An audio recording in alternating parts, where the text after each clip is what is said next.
Okay, we ended the last lecture noting that Spain has a monopoly on the New World in the 1500s, the 16th century. And that was for two reasons. We noted no other European nation is strong enough militarily or wealthy enough to be able to have the resources or the power to be able to challenge Spain. And secondly, we noted was religion. The Pope had decreed in 1493 that the New World belonged primarily to Spain. Again, formalized with the Treaty of Tordesillas the next year, and all of the European nations that could conceivably have even thought about challenging Spain were Catholic. Their kings were Catholic. The official church in those nations was Catholic. So, as we noted, however, we're going to see in this 1500s, though, two things that are going to occur in England that will place England in a position to be able to successfully challenge Spain's power in the New World. So today we're going to look at some English history. Let me list the two things first, and then we'll talk about them in some depth. The first thing that we're going to see in the 1530s, the English king is going to be Henry VIII, will break from the Roman Catholic Church, and he will establish a Protestant Church of England, a church that is not ruled over by a pope, a Protestant church, and we'll see how that plays out, because that establishment of that Church of England, a Protestant church in England, will remove the religious barrier for England in challenging Spain. And second, in 1588, England will defeat Spain militarily. England will defeat the Spanish Armada, which was a powerful fleet of ships that was on its way to try to invade and conquer England. With the English able to defeat the Spanish, they weakened them militarily, thus removing the issue of power now, military power, from the equation in the 1600s. So, with that in mind, some English history. This is King Henry VII of England. King Henry VII of England was one of the monarchs in Europe who had turned down Christopher Columbus's request for funding for his journey to the east by sailing west, because again he realized that Columbus's calculations were all wrong. So we might say Henry VII had kind of missed out on a great opportunity to have funded that exploration. But nevertheless, Henry VII was a good king for England, and as we're going to see, some of his actions here are going to influence England's position in the 1500s to be eventually able to challenge Spain. Now, let's note that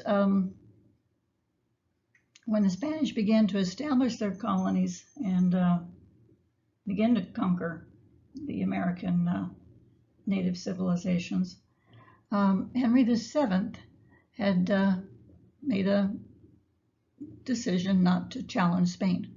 Again, first of all, he's a good Catholic. The Pope had said hands off, and Henry VII is going to honor that. But Henry VII had also made a decision to ally with Spain, to support Spain politically, hoping that it would benefit England. And he wants to do that through arranging a marriage. Now, in those days, kings and queens would often marry off their kids to each other to create political alliances. These are essentially arranged marriages. You marry your son to a foreign princess, and your two nations now are kind of bonded together and are going to be friendly to each other. So Henry VII, in the early 1500s, wants to have his eldest son, Prince Arthur, the heir to the English throne. He wants to have Prince Arthur marry Catherine of Aragon. Now, Catherine of Aragon, she is the daughter of Ferdinand and Isabella of Spain. This marriage would be, again, a political alliance that should help to strengthen England and provide an ally, England, for Spain. Now, when Catherine came to England to marry Arthur, sickly-looking boy that he was, she came with her. She brought with her a lot of money, because in those days, of course, a bride produces a dowry, money, jewels, riches, whatever, and she's going to be bringing that dowry to the English treasury, which is again going to benefit England, and so they marry. But shortly after the marriage of Arthur and Catherine, Arthur, again, kind of sickly looking, right? He dies. And Catherine is left a young widow. Now, of course, Henry VII isn't happy. His eldest son and heir to the throne has died, but he's also a little bit worried that Catherine might now go back to Spain and take her dowry with her. And as I said, England needs that infusion of money that Catherine had brought into the kingdom. So Henry decides then to marry Catherine to his second son, Prince Henry, who was now the heir to the English throne, in order, again, to keep Catherine and her dowry and the alliance between these two nations intact. Now, this was a bit of a problem because, again, these are all good Catholics, and at that time it was considered incestuous in the Catholic Church for a man to marry his brother's widow. So Henry VII appeals to the Pope, Pope Julius II, to annul the marriage between Arthur and Catherine. Now, popes were pretty good in those days about doing political favors for various kings. Catherine, swore on an oath that the marriage between her and Arthur had never been consummated. So the Pope is going to annul that first marriage with Arthur to allow Henry and Catherine to marry legitimately in the church. Henry and Catherine will marry, 1509, and that's the same year that Henry VII dies, and the Prince Henry will become king, Henry VIII. Now, Henry VIII is probably one of the most well-known kings in English history, partially because he had 6 wives. And you see them here. Catherine is his first, and we're going to talk about how that is going to influence history. All right, so Catherine is married to Henry VIII, and after about 20 years of marriage and kingship, Henry is starting to get a little bit worried. The marriage to Catherine has produced no sons. No sons for Henry to pass his kingdom to. Henry is nearing the age of 40. Catherine, a little bit older, has already passed 40. There had been 6 pregnancies, but of those 6 pregnancies, only 1 child had survived. A girl named Mary. And Henry has a bit of a midlife crisis here. He wants a son. He wants a son to pass his kingdom on to. He becomes obsessed with this. And again, Catherine has passed 40, the medical technology, it's not going to happen. She's not going to, there is no way, there's pretty much almost, it's going to be pretty much impossible that Catherine could ever bear another child, much less a boy. So Henry begins thinking about the possibility of divorcing Catherine, marrying another woman, marrying a woman who might be able to give him a son. And in fact, he fell in love with Anne Boleyn, who was one of the ladies who worked in Catherine's household. And Henry became kind of obsessed with this idea that Anne Boleyn would be able to give him a son. Now, again, remember, they're all good Catholics. Henry, in order to marry Anne, would need the Pope. It's a different Pope this time than the one before. But he would need the Pope to annul his marriage to Catherine. If he's going to legitimately divorce her in the eyes of the church, the Pope is going to have to declare that the marriage was essentially invalid to begin with in order for Henry to marry Anne. So Henry requests the annulment from the Pope. This is Pope Clement VII. Now again, as I said, popes were usually pretty good about granting such types of annulments to kings. But not this time. And let's look at why. There were other powerful kings and emperors in Europe at that time. Henry was not certainly the most powerful guy around.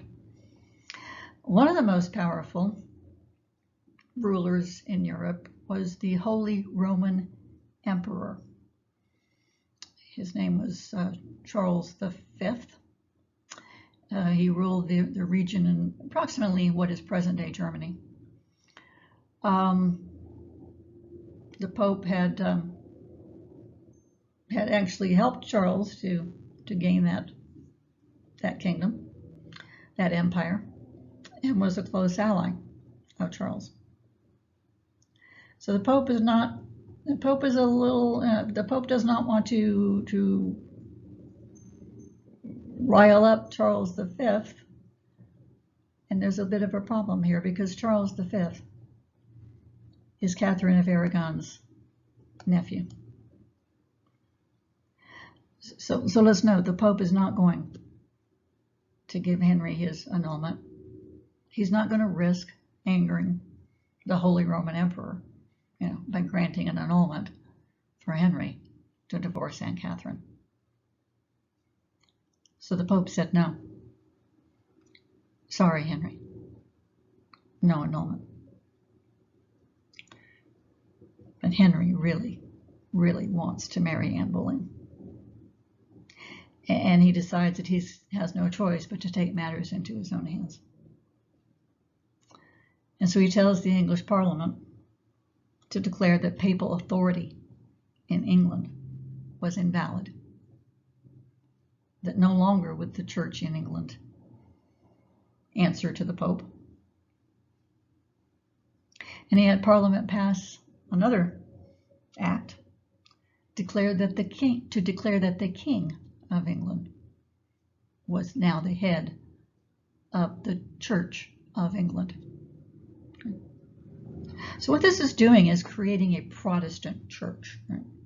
Not Catholic, but Protestant, which is essentially was a 1400s, 1500s movement, a protest essentially against the Catholic Church and its perceived corruptions. And so by creating this new Church of England with the king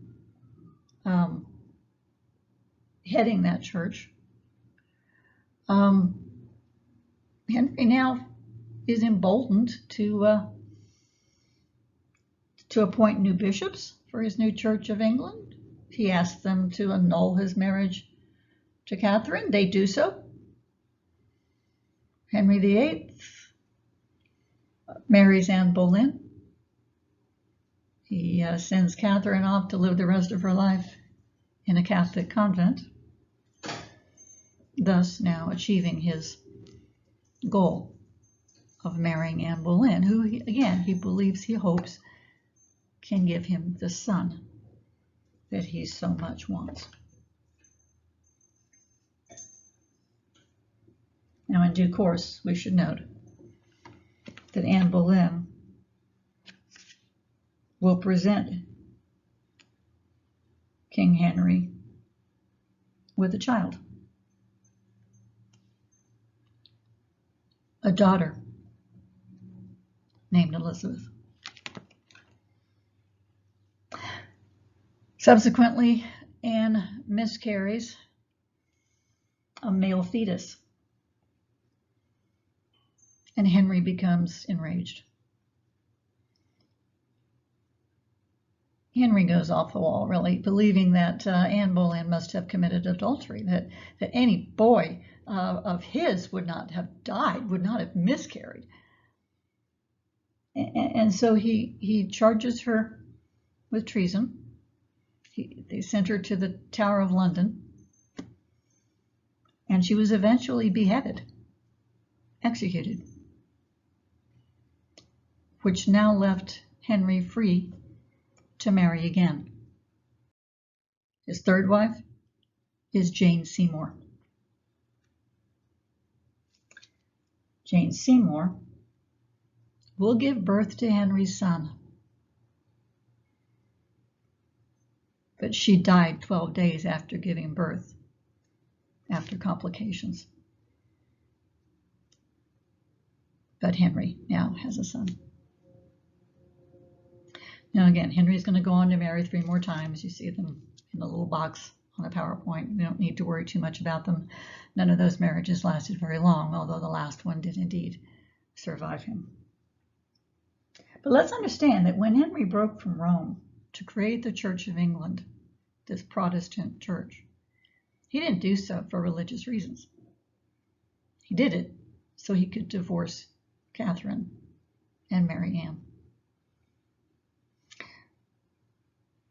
The creation of this Protestant Church of England, however, meant that England no longer felt constrained by religion if they chose to challenge Spain's claim to the New World. Now, that's not going to happen for a little bit longer.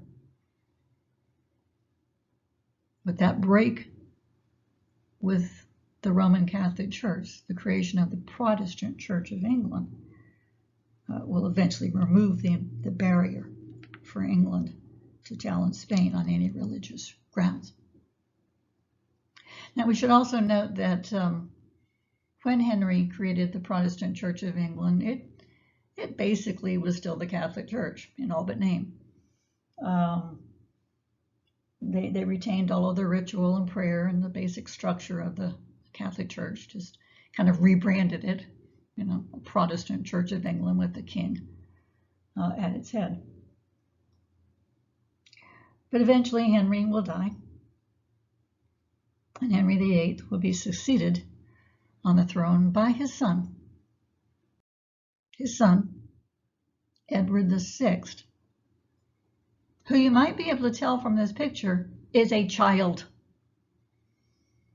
When Edward VI became king, he was 9 years old.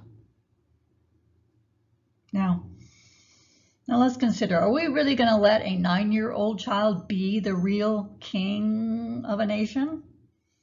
No. Minor children who become a monarch, there's a regency formed that rules essentially for them. An adult or maybe a committee of adults are going to be the ones who make the formal decisions, and until this minor king becomes of age, he's basically a figurehead who puts his name on the bottom of paper. So the regency around Edward VI will take advantage of the fact that they have some control over the king. And they're going to do everything they can to try to make sure that the Protestant church, this Church of England that Henry had established, becomes a real Protestant church, not just a rebranded Catholicism. And so they're going to do their best to reform the practices of that Church of England to make it a Protestant church. But they don't have long to work because Edward is going to die at the age of 16, never attaining his majority. And when he died, the throne will now go to his eldest half-sister, Mary, who was the daughter of Henry and Catherine of Aragon. Now, this was actually the first time that a woman ruled England, and it was really expected that a female monarch would marry probably a foreign king or prince who would really serve as the king, because she's just a girl. But we should note that Mary was pretty adamant that her power was her power, and although she did marry the King of Spain, he was kind of an absentee husband, and she exerted her power. But one of the first things she did upon becoming queen was to announce that the church in England was going back to being a Catholic church. I mean, Mary had always despised the Protestant church that her father had created because it had been the means by which she was able to divorce her mother. After Catherine was sent off to the convent, Mary never saw her mother again. So she's pretty bitter about Protestantism. Again, she announces that England was once again a Catholic country, that all of her subjects should come with her back to the true church, Catholicism, and if they don't, then she's going to go after them. So we're going to see Mary's reign is characterized by the persecution of Protestants, by killing Protestants. About 300, in fact, will die at the stake, will be burned at the stake for refusing to go back to Catholicism. She's going to make life miserable for anyone who tries to remain a Protestant. Now, we should note that many Protestants will leave England at this point in time to escape the persecutions. And let's just note that one group of English Protestants is going to end up in Switzerland under the influence of a Protestant minister by the name of John Calvin. Now, I just want you to kind of keep those folks in the back of your mind because their descendants are going to come back to England later, and their descendants are going to play a role in establishing one of the colonies, one of the English colonies in North America. Mary ruled for only 5 years. She died at the age of 42 without children. And upon her death, the English throne now goes to her half-sister, Elizabeth. Elizabeth I, daughter of Henry VIII and Anne Boleyn. And one of the first things Elizabeth does is to reestablish the Protestant Church of England as the official church in England, and it has remained so ever since. Now, Elizabeth I is seen by historians as perhaps the shrewdest monarch ever to rule England. She was just 25 when she became queen. She reigned for 44 years. And at the end of her reign in 1603, the country was infinitely stronger than it had been when she had become queen in 1558. She understood politics. She understood, she was willing to bide her time and let things happen, not push things. And she, again, is determined to rule her kingdom. And in fact, she refuses to be married off. She refuses to marry at all. You know, when she became queen at the age of 25, no fewer than 15 foreign princes and kings came to England to try to win her hand in marriage, including her half-sister's now widowed husband, the King of Spain. But to all of them, Elizabeth said the same thing.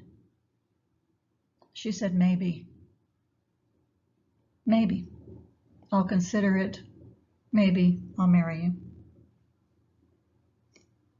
But privately, Elizabeth had decided she would never marry. She wasn't going to marry someone who would try to take her power from her.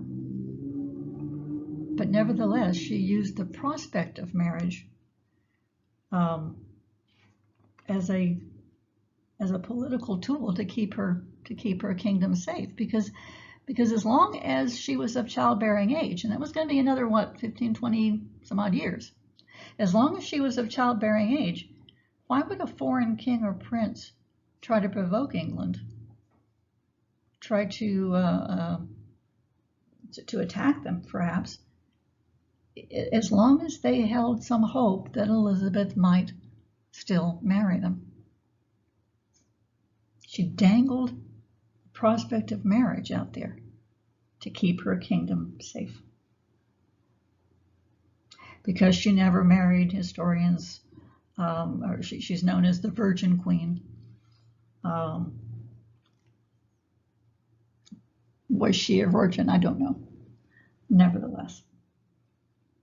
Now, the reign of Elizabeth I is going to mark the beginning now of England's involvement in the New World. Again, she's reestablished Protestantism. There's no religious reason for England not to challenge Spain. But in the first decade or so of her reign, she respects Spain's claim to the New World, doesn't try to provoke them. But beginning in the 1560s, into the 70s, Elizabeth began to encourage a group of English pirates to loot Spanish ships, to attack Spanish ships on their way back to Europe, and loot their gold and silver. Now, these pirates, your textbook calls them privateers. Historians traditionally had called them sea dogs. But these English pirates were pretty active. They would attack a ship in the Atlantic as it was returning from the New World, and strip it of all of the gold and silver and riches that they could. This is quite annoying, we should note, to Spain. We're going to see the English sea dogs attacking in places where no one had attacked before. For example, on the west coast of the Americas. Francis Drake, up there in the picture, took his ships around the tip of South America and attacked undefended ports in the Spanish Empire. Undefended because who would dare to cross Spain and attack on the west? He ended up making the second circumnavigation of the globe in order to get away from them all. But these attacks by the sea dogs on Spanish ships will create a kind of Cold War between England and Spain that will last for a couple of decades. And once again, the Spanish king is reluctant to do anything about it. He's still holding out hope that Elizabeth will marry him. But as we're seeing now, Elizabeth is pushing on Spain's power. She's authorizing these sea dogs, these pirates, to loot Spanish ships. She essentially gave Drake permission to attack the West Coast. So things are beginning to be tense between England and Spain. In the 1580s, Elizabeth is going to take her challenge a bit further. She's going to license Walter Raleigh to colonize for England in North America. I mean, this was an out and out slap in the face, really, to Spain. That Elizabeth would specifically give permission for England to establish colonies in North America was a true challenge to Spanish power. Now we should note, though, that Walter Raleigh was not especially successful in his efforts to plant an English colony in the New World. In fact, he fails completely.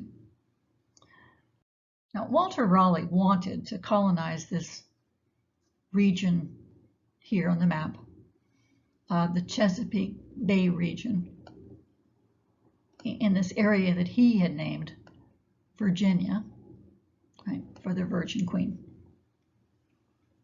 And his first efforts are going to be aimed at colonization in that region. In 1587, he's going to ship off a small colony of English to reach the Chesapeake region and colonize, but they're going to be blown off course, and they're going to end up south of Virginia. They're going to end up on Roanoke Island, which is off the coast of present-day North Carolina,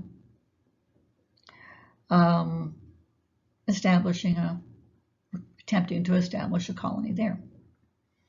Now, the Roanoke colonists, approximately 19 men, 17 women, 9 children, are going to try to establish their colony in Roanoke. The supply ships that had escorted them across the Atlantic left food and other supplies for them to begin, and told them that they'd be back in 6 months. But the supply ships didn't come back. The supply ships didn't get back to Roanoke Island until 2 years later, 1589. And when they got there, when they got back to the island where they left those colonists, they found nothing. They found some huts that had been built that were beginning to crumble. They saw no signs of violence. There were no bodies, but there was nothing. Now, carved into the wood of some of the buildings that the colonists had built, though, was a word. And the word was Croatoan. Ooh, sorry, I'm losing my cursor. There we go. It was Croatoan, which was the name of another island nearby. And so the folks on the supply ship figured that was a signal, that was a sign telling them that the colony had relocated to Croatoan Island, and they go down there and they find nothing. So we don't know what happened to Roanoke Colony. It's one of history's mysteries, right? The best guess is that the colonists could not survive without the supply ship, and that they eventually moved inland. They may have broken up, assimilated with any native tribes that would take them in. But we honestly just don't know what happened to that colony. Now, my big question about this period of time has never really been, though, what happened to the colony, My question has always been, why did it take the supply ship 2 years to go back to Roanoke? You know, they knew those people needed those supplies. What had happened? Well, what happened was war. 1588, a war breaks out between Spain and England.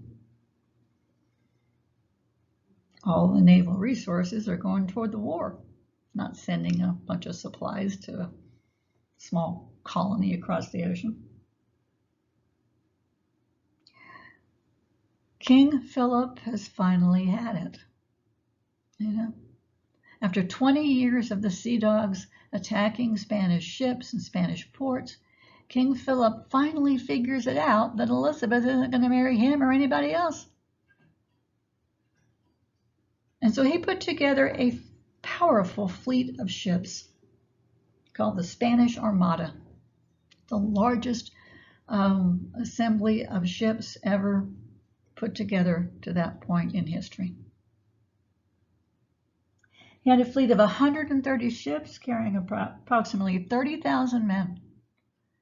And they were going to sail from Spain through the English Channel to attack London, to take control of London, depose Elizabeth, and rule. The Spanish Armada, however, failed miserably. The Spanish Armada failed for essentially 4 reasons. One was their ships. Their ships were big, clumsy cargo ships. The ships had been built not for war. They'd been built to carry gold and silver from the New World, to Spain. What we see is that when there are battles between the English, and it's the Sea Dogs who are basically fighting this war, when we see battles between the English and the Spanish, the fact that these ships are so hard to maneuver will be a real disadvantage for Spain. English ships are smaller, easier to steer. They have the advantage.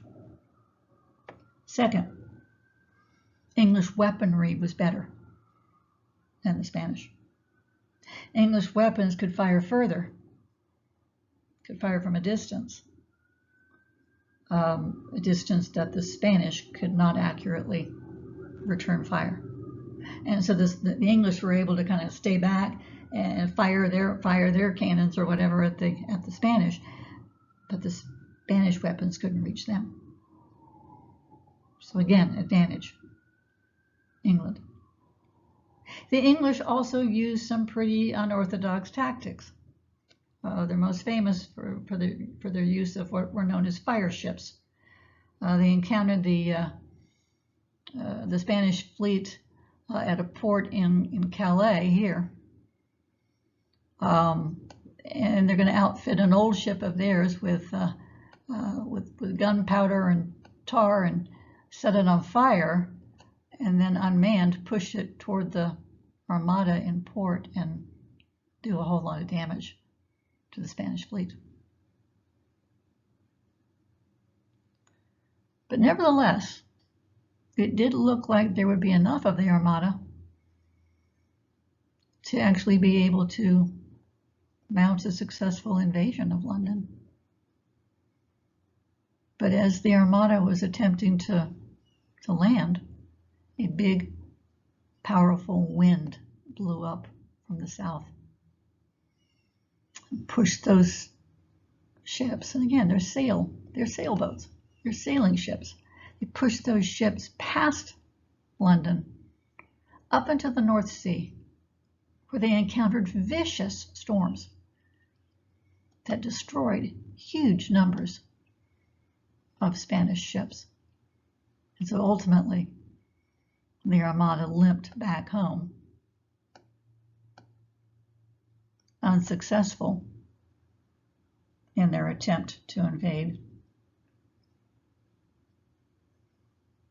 with only about half the ships they'd started with and a third of the men. So the defeat of the Spanish Armada has two important results.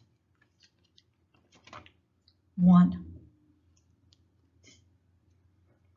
England is now really confident and proud of what they've done. England has defeated the most powerful nation on earth. They've defeated the Spanish Armada. They come out of this feeling great, feeling powerful, feeling as though they can do anything. And second, Spain is weakened now militarily. The defeat of the Armada proved that Spain can't be beaten. Spain is not all powerful. Look what the English did. And in a sense, then, this removes the barrier of Spanish power now for other nations that might want to go to the New World, that might want to colonize in the Americas. This essentially gives the green light for other European nations now to begin to colonize. All right, so the two barriers we started with, religion and Spanish power, are both gone for England. The establishment of the Protestant Church of England removes the barrier created, for any removes the barrier for England to not challenge Spain on religious grounds. And the defeat of the Spanish Armada weakens Spain militarily. Spain can be beaten. England's done it. They feel proud. They're ready now to start looking at an empire of their own. It's the beginning of the end of Spanish dominance in the New World. Spain is going to be a world power for centuries now to come, but the defeat of the Armada, again, is just now going to embolden other nations to colonize in the Americas. Now, you might think that England would have jumped right into the colonizing business after the defeat of the Armada, but you'd be wrong, because still their efforts to establish an English colony continued to fail. Walter Raleigh had kept on trying, he kept on failing. When Elizabeth died in 1603 and was succeeded on the throne of England by her cousin, James, King James of Scotland, there were no English colonies in America.